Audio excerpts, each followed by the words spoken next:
Hello everyone, welcome to the guided notes on the lesson 5 on optimization problems from the quadratics unit. We're looking here at a modeling problem where we have a flat sheet of paper. We're going to make an open box from a rectangular piece of cardstock or paper, 8.5 by 11, so a standard piece of paper.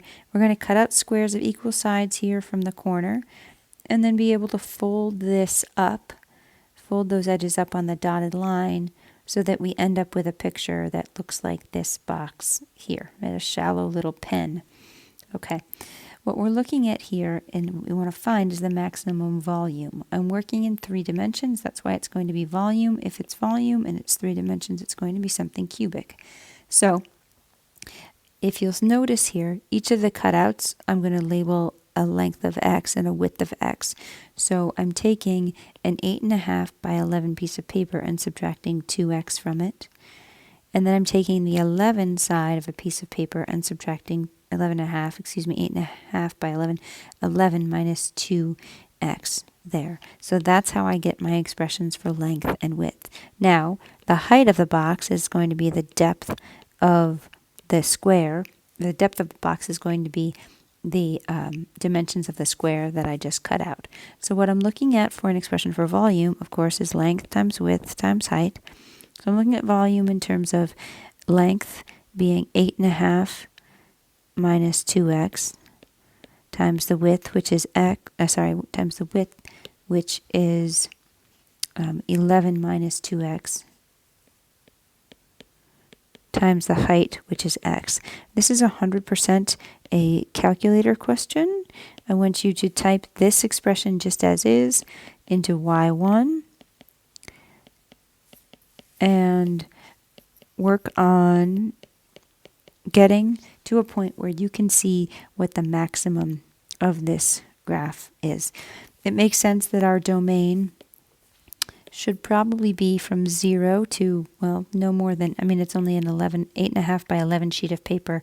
So if x was 5, that might be a reasonable domain. Now in terms of what the volume is, I can't really tell. So if we at least adjust the domain and then we can kind of guess with a volume, let's just say the volume might be 75.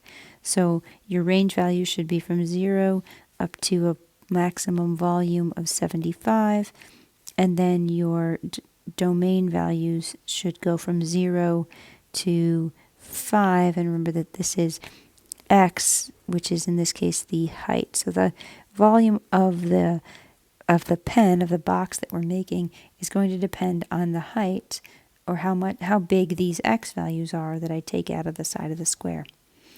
Okay, that solves that, or sets that up for you so that you can get a good look at it in your calculator. Again, you will not have a quiz that is at this level.